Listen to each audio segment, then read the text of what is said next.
اس کے بعد ایک بڑا پیارا واقعہ بیان کیا جا رہا ہے، اور سنو، عقیدے کا مسئلہ ہے۔ جنگ تبوک کے بعد، بخاری شریف میں یہ روایت ہے، بخاری شریف کی روایت ہے، جنگ تبوک کے بعد یہ مر گیا۔ کون؟ عبداللہ ابن ابی، منافق، رئیس المنافقین، تمام منافقین کا سید، سردار۔ ان کے بیٹے مومن تھے، صحابی تھے، عبداللہ۔ کہا کہ اللہ کے رسول ایک ریکویسٹ ہے۔ کہا کہ کیا؟ کہا کہ کفنانے کے لیے آپ اپنا کرتا شریف دے دیں۔ اپنا کرتا دے دیا، اس لیے کہ وہ یاد تھی بات کہ اس نے میرے چچا کو کرتا دیا تھا، ابھی جس کا بیان آیا، عباس ابن عبد المطلب رسول اللہ صلی اللہ علیہ وسلم کے چچا محترم ہے، تو آپ نے اپنا کرتا دے دیا، کفنا دیا گیا۔ نہلانے کے بعد پھر آئے، کہا کہ اللہ کے رسول ایک اور درخواست ہے۔ کیا ریکویسٹ ہے؟ چل کر کے نماز جنازہ پڑھا دیں۔ ٹھیک ہے چلو۔ آپ نماز جنازہ پڑھنے کے لیے جیسے آگے بڑھے، حضرت عمر نے آپ کا دامن پکڑ لیا۔ کیا اللہ کے رسول آپ کیا کر رہے ہیں؟ یہ منافق ہے، کافر ہے یہ۔ آپ ایک کافر کی، ایک منافق کی نماز جنازہ پڑھیں گے، استغفار کریں گے، اس میں استغفار ہوتا ہے، اور اللہ نے منع کیا ہے نبی کو اور مومنین کو کہ کافرین کے لیے، مشرکین کے لیے استغفار نہیں کر سکتے۔ اللہ کے رسول نے فرمایا استغفر لهم ولا تستغفر لهم تستغفر 70 مرتبہ فلا یغفر اللہ، 70 مرتبہ بھی اگر تم استغفار کرو گے تب بھی نہیں بخشوں گا، میں 70 سے زائد استغفار کروں گا اس کے لیے۔ آپ نے اجتہاد کیا، نماز جنازہ پڑھا دی۔ اس کے بعد آئے، کہا کہ اللہ کے رسول ایک اور درخواست ہے۔ کہا کہ کیا؟ کہا کہ اب قبر میں اتارنے والی بات ہے تو میں یہ چاہتا ہوں کہ آپ کا لعاب مبارک میرے باپ کے منہ میں ڈال دیا جائے۔ ٹھیک ہے، تو آپ صلی اللہ علیہ وسلم نے اس منافق کو جس نے الزام لگایا تھا حضرت عائشہ صدیقہ رضی اللہ تعالیٰ عنہ، دیکھیں آپ کا دل کتنا بڑا ہے، اللہ نبی کتنا رحیم ہوتا ہے، اور ایک صحابی کی ریکویسٹ کے اوپر اس کے سر کو آپ اپنے گود میں لے لیتے ہیں اور اپنا لعاب مبارک اس کے منہ میں ڈال دیتے ہیں۔ 3 کام آپ نے کیا۔ اس کے بعد اللہ تبارک تعالیٰ نے فرمایا پھر بھی یہ جہنم سے کبھی نکالا نہیں جائے گا، جہنمی ہے، بہت بڑا جہنمی ہے یہ، اللہ نے فرمایا۔ اور ڈانٹ پڑی نبی کریم صلی اللہ علیہ وسلم پر۔ کیا ڈانٹ پڑی؟ فلا تصلی علی احد منهم مات ابدا ولا تقم علی قبری، آئندہ ایسے لوگوں کی نماز جنازہ آپ مت پڑھیے، کافر کی اور منافق کی۔ سے پتہ چلا کہ کافر اور منافق اور مشرک کی نماز جنازہ پڑھنا جائز نہیں ہے، منع کر دیا گیا آپ کو۔ ولا تقم علی قبری، اور ایسے لوگوں کی قبر پر کھڑے بھی مت ہوئیے۔ ایک مسلمان کا حق ایک مسلمان کے اوپر یہ ہے کہ مر جائے تو نماز جنازہ پڑھے، اس کی مٹی دے اور دعا کرے۔ حضرت عثمان غنی کی ایک روایت ہے، وعن عثمان رضی اللہ تعالیٰ عنہ قال کان رسول اللہ صلی اللہ علیہ وسلم اذا فرغ من دفن المیت وقف علیہ وقال استغفروا لاخیکم وسلوا له التثبیت فانه الان يسأل، رواہ ابو داؤد۔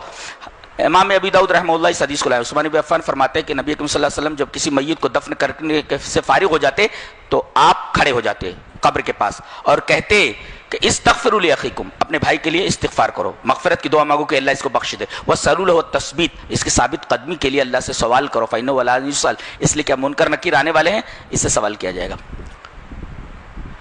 تو نبی کریم صلی اللہ علیہ وسلم قبر کے اوپر کھڑے ہو جاتے۔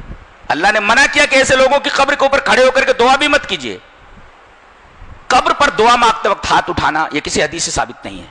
جیسے نماز جنازہ میں رفع الیدین کرنا بار بار ہر تکبیر کے اوپر، 4 تکبیریں ہوتی ہیں، اللہ اکبر، یہ تکبیر تحریمہ، یہ ضروری ہے برابر۔ اس کے بعد الحمدللہ رب العالمین، ثنا نہیں پڑھنا، اس لیے علامہ البانی نے کتاب الجنائز کے اندر لکھا کہ یہ ثنا پڑھنا یہ کسی حدیث سے ثابت نہیں، لہذا الحمدللہ رب العالمین پڑھنے کے بعد کوئی سورہ ضم کر لیجئے، 1، اس کے بعد اللہ اکبر، یہ 2 ہو گیا، اس کے بعد درود شریف پڑھیے اللہم صلی علی محمد، اس کے بعد اللہم بارک، اللہ اکبر 3، پھر وہ اللہم اغفر لحینا و میتنا و شاہدنا و غائبنا و صغیر، اللہ اکبر 4، السلام علیکم ورحمۃ اللہ، ایک طرف سلام، بس ایک طرف سلام کافی ہے۔ یہ نماز جنازہ کا طریقہ ہے 4 تکبیروں سے۔ پہلی تکبیر تحریمہ ہے۔ کوئی آدمی اس وقت آیا جب ایک تکبیر چھوٹ گئی تھی، تو جون سی تکبیر چھوٹی تھی سلام پھیرنے کے بعد اس تکبیر کو دہرائے اور وہی دعا پڑھے جو اس تکبیر کے بعد ہے۔ یہ مسئلہ ہے، سمجھ میں آ گیا نا؟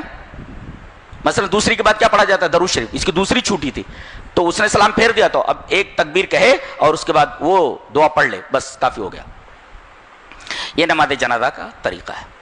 اس سے ایک نقطہ اور معلوم ہوا، فلا تقم علی قبر، کسی اسٹیچو کے سامنے کھڑا ہونا درست نہیں ہے۔ کچھ لوگ کسی خاص موقع پر کسی اسٹیچو کے سامنے باادب کھڑے ہو جاتے ہیں، کھڑا ہونا جائز نہیں ہے۔ کھڑا ہونا جائز نہیں ہے. کسی کی تعظیم کے لیے اس طریقے سے کھڑا ہو جانا کسی اسٹیچو وغیرہ کے سامنے منع ہے. وَمَاتُوا وَهُمْ فَاسِقُونَ, نماز نہ پڑھنے کی, نماز جنازہ نہ پڑھنے کی علت بتائی جا رہی ہے کہ کافر ہو, مشرک ہو, فاسق بھی ہو. فاسق کا مطلب یہ ہے نہ نماز پڑھتا ہو, نہ روزے رکھتا ہو, شرابی کبابی ہو, لیکن مسلمان ہو. تو اہل علم اور اہل رسوخ لوگ اس کی نماز جنازہ نہ پڑھیں. کچھ لوگ پڑھنے جا کر کے, چھوٹے لوگ کچھ لوگ جا کر کے پڑھیں, لیکن اہل علم اس کی نماز جنازہ میں نہ جائے. جیسے اس آدمی کی نماز جنازہ میں نبی کریم صلی اللہ علیہ وسلم نہیں گئے تھے جس نے اپنی انگلی کاٹ لی تھی اور خودکشی کر کے مر گیا تھا, تو نبی کریم صلی اللہ علیہ وسلم فرمایا اپنے بھائی کی نماز جنازہ پڑھ لو, میں نہیں جاؤں گا. اس کا مطلب یہ ہوا کہ ایسے لوگ جو مسلمان تو ہیں لیکن نہ نماز پڑھتے نہ روزہ رکھتے, فاسق ہیں وہ, تو ایسے لوگوں کی نماز جنازہ اہل علم اور اہل ثروت اور اہل رسوخ حضرات نہ پڑھیں. تو نماز جنازہ میں چاروں تکبیروں کے وقت جیسے اللہ اکبر کہا جاتا ہے, تو رفع الیدین کرنا یہ کسی حدیث سے ثابت نہیں ہے. اسی طریقے سے عیدین کے اندر ہر تکبیر کے اوپر رفع الیدین کرنا یہ بھی کسی حدیث سے ثابت نہیں ہے. حضرت عبداللہ ابن عمر رضی اللہ تعالیٰ عنہ کا فعل ہے, بعض لوگوں نے کہا کہ یہ فعل ضعیف ہے, لہذا ہاتھ نہ اٹھائے جائیں. ایک نقطہ یہ معلوم ہوا کہ آدمی کے پاس ایمان نہ ہو تو نبی کریم صلی اللہ علیہ وسلم کا کرتا بھی اسے جنتی نہیں بنا سکتا. ہم لوگ نالے مبارک, منہ مبارک, کرتا مبارک, یہاں تک کہ ایک کپڑا تو ایک جگہ ایسا رکھا ہوا ہے کہ اس میں نبی کریم صلی اللہ علیہ وسلم کا کرتا رکھا ہوا تھا. نبی کریم صلی اللہ علیہ وسلم کا کرتا نہیں وہ, بلکہ ایک کپڑا ہے, اس کپڑے میں نبی کریم صلی اللہ علیہ وسلم کا کپڑا رکھا ہوا تھا, وہ مبارک ہو گیا, وہ مبارک ہو, اس کو دکھاتے ہیں ہر سال ایک بال نکالتے ہیں, اس بال کو دکھاتے ہیں. ٹھیک ہے, اگر ثابت ہو جائے کہ یہ بال نبی کریم صلی اللہ علیہ وسلم کا, آپ تبرک کر سکتے ہیں تو جائز ہے. لیکن معلوم تو یہ نبی کریم صلی اللہ علیہ وسلم کا پیالہ ایک حکومت پتہ نہیں کہاں میوزیم سے لائی ہے, وہ برطانیہ کے, پتہ چلا کہ نبی کریم صلی اللہ علیہ وسلم کا پیالہ ہے, پوری حکومت ہوائی جہاز سے پتہ نہیں کیسے کیسے لائی ہے اس کو. اگر پتہ چل جائے کہ نبی کریم صلی اللہ علیہ وسلم کا پیالہ ہے, آپ تبرک حاصل کر سکتے ہیں اس سے. لیکن آج کل جعلی چیزیں بہت ہیں, منہ مبارک کے نام پر, نالے مبارک کے نام پر, لباس مبارک کے نام پر, ان تمام چیزوں سے پرہیز کیا جائے اور دور رہا جائے.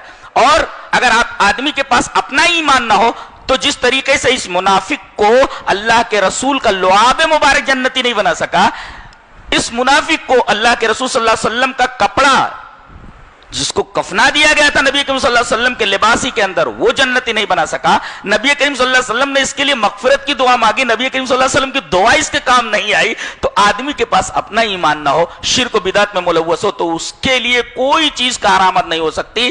آدمی کا اپنا عمل اسے جنت میں لے جانے والا ہے. شرط یہ ہے کہ پہلے وہ ایمان والا ہو, اس کے بعد آگے کوئی چیز دیکھی جائے. یہ